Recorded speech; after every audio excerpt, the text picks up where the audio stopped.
back to my channel. My name is Esther Christian. In this video, I'm going to be talking about how to prepare for marriage, like the right way to prepare for marriage. And I'm going to be sharing 6 areas you are to prepare in, or what to prepare in 6 ways for your marriage. Of course, marriage is part of your life. It's like a future you are about to get into. Marriage is life altering and it's something that you have to plan well for if you love yourself.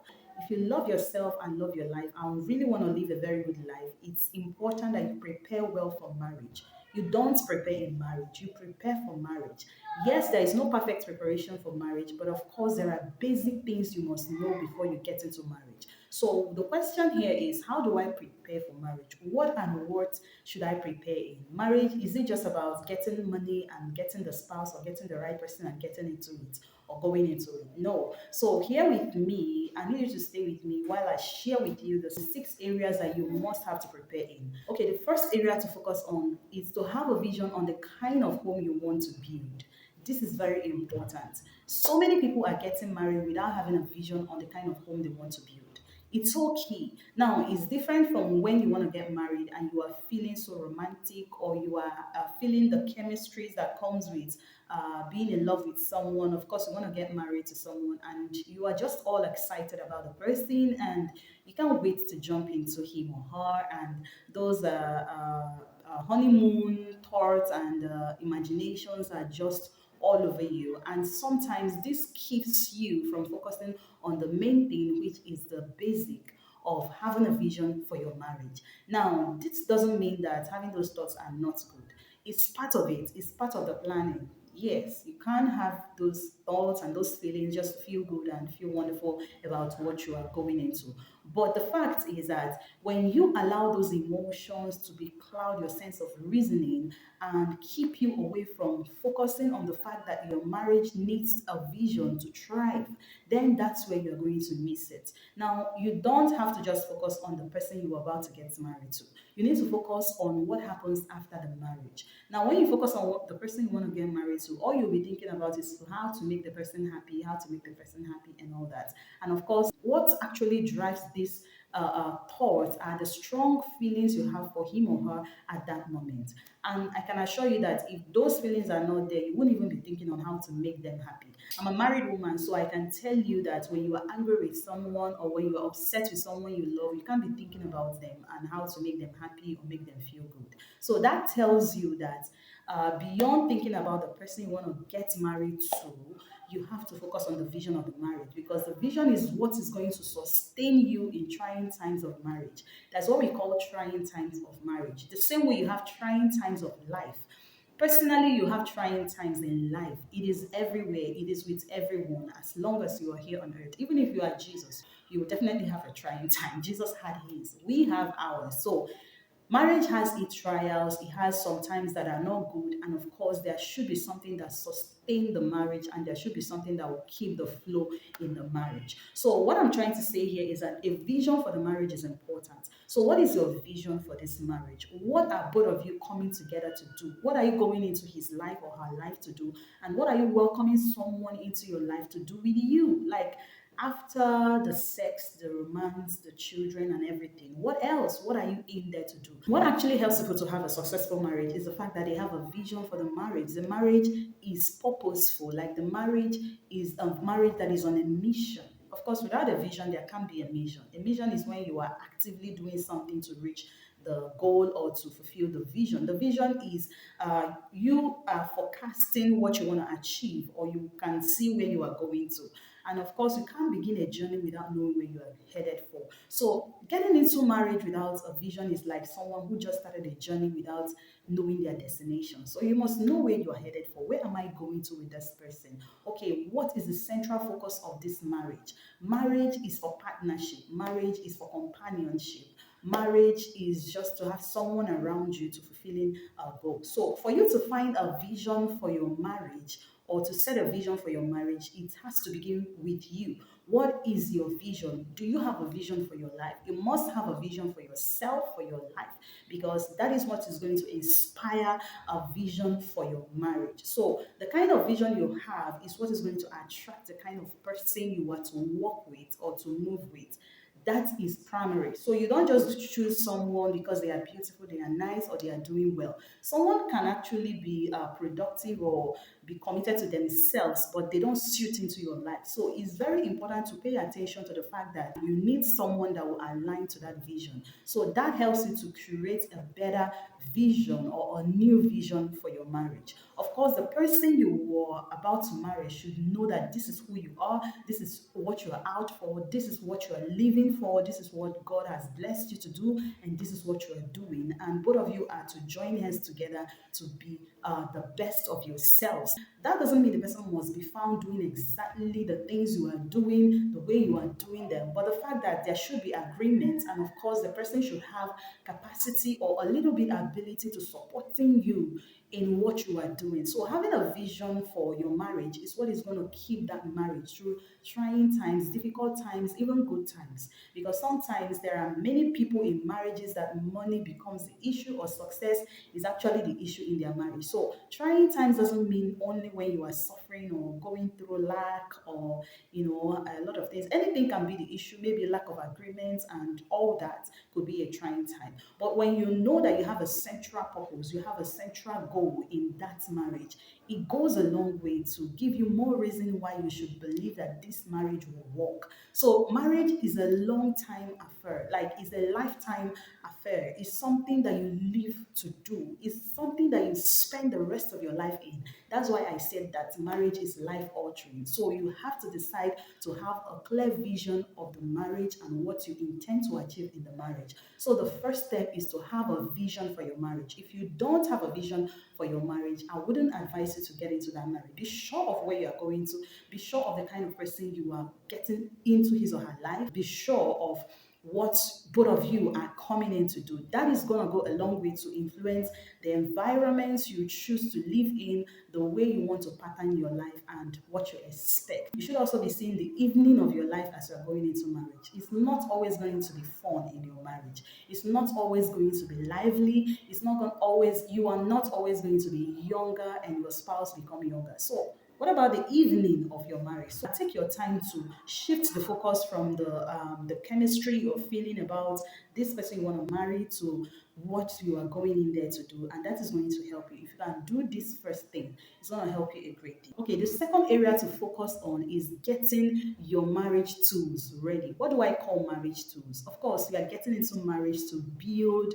a new house. Getting into a marriage is like getting into a new environment, and you have to begin the foundation of your new house, and you have to just build something different. Of course, you are coming from your family house or about to build a new home. You're about to build a new life with someone. So what you are building actually is actually your life, your partner's life, your children's life, the people's life around you, like extended families and other people that are not families. They could be friends. So how is a marriage going to be influencing people around and yourself? Like you want to get into a marriage, and you get into the marriage, of course there should be an influence of the marriage on you. You are going to become a total different person once you are married, because there's going to be character transfers from your spouse to you, from you to your spouse, and a lot of changes is going to take place. So now you are getting into marriage, you are going in there to build, you are going in to build. So anybody that is a builder, of course, you can't do without tools. What are you building? What are you going in to build? So number one of the tools that you need to build with is character. You cannot build a marriage without character. Have the necessary attitude that is required in marriage.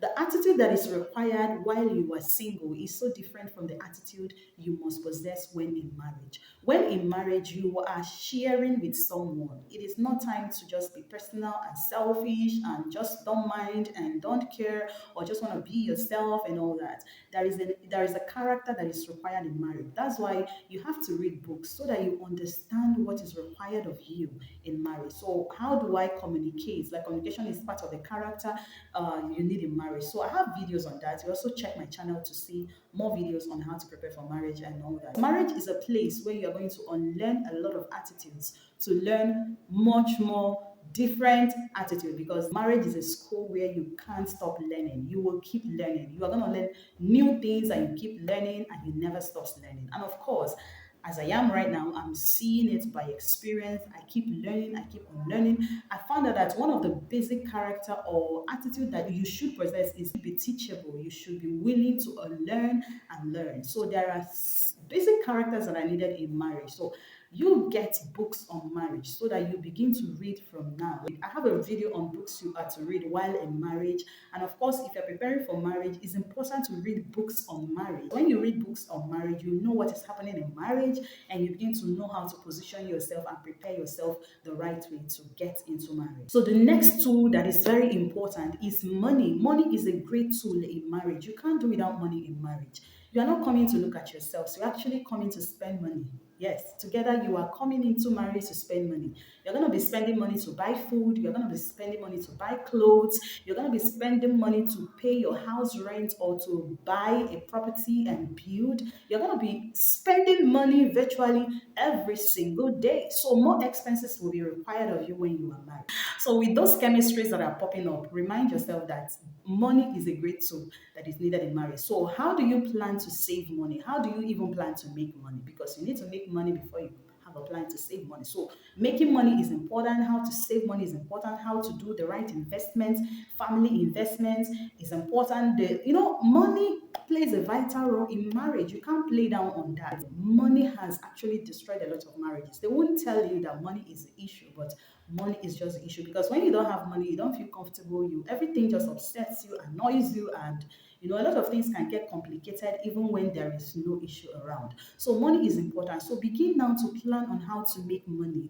Work and make money. And when you make the money, plan on the right investments and also how to manage money. Is so important. Read books on that. There are many books that talks about money, how to save money, how to invest money, how to really have what you need. Another important tool is skill. Skill acquisition is so important. Because you are making money does not mean you don't need skill. Of course, if you're working for someone, it's important that you have a skill. Even if you're a business person, it's also important that you have a skill. A skill is what you can actually give in exchange for something else, or one thing you can do that gives value to people around. So your skill is important, it gives you value. So don't play down on your skill. You know what you are blessed to do. If you're blessed to dance, learn how to dance. If you're blessed to sing, learn how to sing. If you're blessed to do crafts and do you can even, if you are not personally, like, you don't feel like there's anything you know how to do, you can decide to be interested in something. Go just learn something. Learn how to do this and that. Learn how to do wallpapers and just learn something. It's important. Add it to your value. It's going to help you, because sometimes in marriage you might need to bring it up and be a blessing to your home, be a blessing to someone, and be a blessing to your family. Your marriage, yeah, it works. The last tool I'm going to make mention of when it comes to marriage tools here is power. You need power as a tool. There are some times in marriage when you need the supernatural, my dear. So marriage is not a place where everything is working together for your good. Sometimes it will be working together for your partner's good, and it will not work together for your good. Sometimes all things are not equal. So in marriage, it's important that you have the supernatural backup of God, because this earth, of course, we know we wrestle not against flesh and blood, we wrestle against principalities and powers. It's important that you know God for yourself personally. So learn how to pray before you marry. Learn how to do the word of God. I'm not talking about reading the word of God, because some people can read the word of God, but they cannot do the word of God.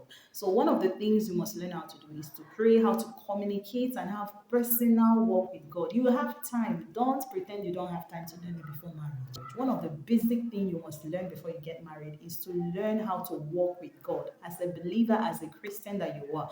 Learn it. If you don't know it, look out for people that will help you.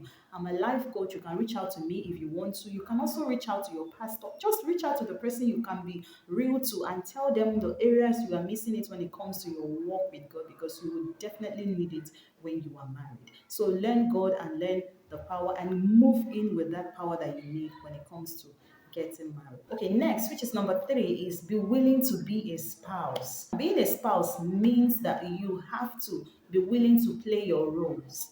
Now, when you are married, you don't have to fight positions. A lot of people do that. You should be able to fit in into your position. You have your place, you have your role. Like, you see some men who wants to play the role of their wife. Some men can really be dominating, like they want to become their wife, both in, as in they are just dominating everywhere. When it comes to the kind of food to cook, how to cook it, and everything is just you and all you want to eat, how you want to feel about it, and it's just all about you. And so you should be able to know where your roles are. You can discuss with your partner anyway, because sometimes it mustn't be the woman that is to do the cooking. It could be the man. Yeah, there are homes like that. And sometimes it could be the woman that is doing the hunting while the man is at home taking care of the kids. The most important thing is to go with what works for you in marriage. So agree with your spouse, but be willing to be a spouse. Whichever role you want to play in your marriage, be willing to stay there and represent. Don't fight positions when you feel like it's not falling for you. Yeah, marriage has a balance when we decide to fall for ourselves. Sometimes I'll fall for you, and sometimes you have to fall for me. So, in as much as we want to have a perfect home, perfect this and that, it never comes, but of course, we can decide to make it perfect ourselves. So we'll be willing to be a spouse, read books. If you don't know what you are to do in marriage as a wife, read books on how to be a wife.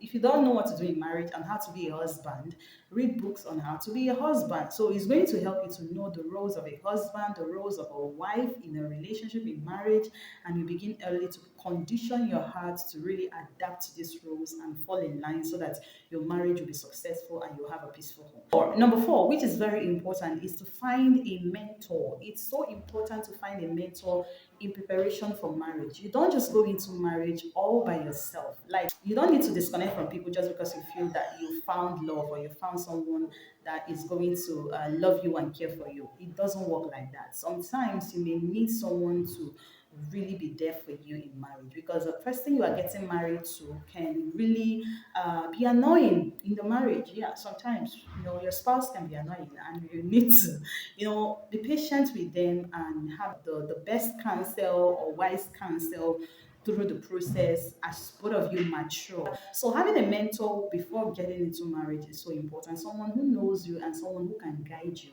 And of course, when worst gets to worst, you can report to them and they can counsel you. It should be someone who has your best interest at heart.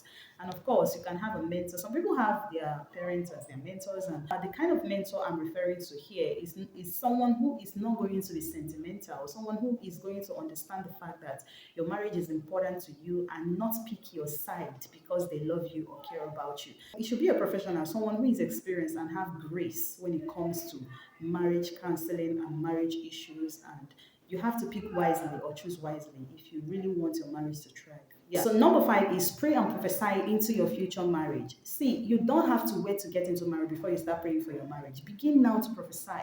One thing about prayer is that whatever you pray for, you will have them, because you are praying and you are actually declaring words in the realm of the spirit. So it goes over and waits for that time, the right timing to come, and it begins to fall on you. So begin now to actually contribute into your spiritual bank over your marriage. Begin to speak what you want to see in your marriage, the kind of man or woman you want to marry, the kind of home you want to build.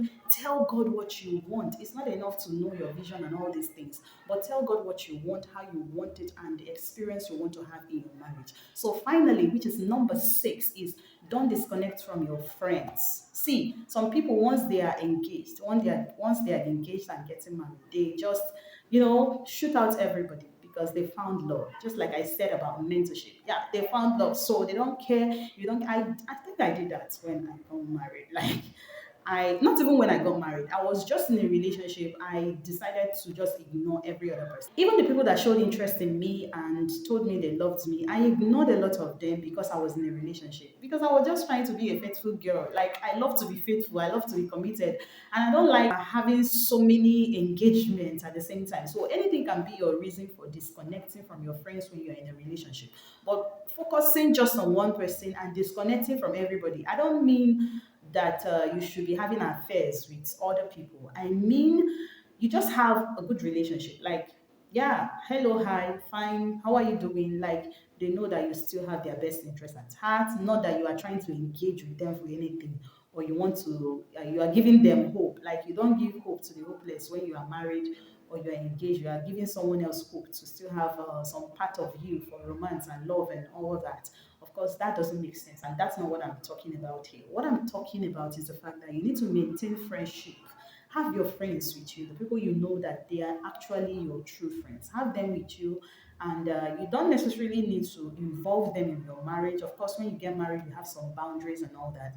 You need people of like minds, people that are also married, that of course they can help you in some areas. But whether your friends are married or not, or whether they are experienced with what you have already, doesn't still cancel the fact that they are your friends. You can need them at any time, and they can need you at any time. So what happens is that when you are keeping your friends around, don't just keep people in your life because you want to uh, benefit from them, or maybe one day they are going to be a blessing to you. Also keep people around you believing that you're going to be a blessing to them as well. Maybe you are going to be their lifesaver just because you have that relationship with them, and they are not going to miss anything or run into a trouble because they have you as their friend, and that is going to help you a lot. I hope this video blesses and impacts you. Thank you for watching. My name is Esther Christian. If you love more videos like this, subscribe to my channel to hear more on relationship tips, marriage, emotional stuffs and all that.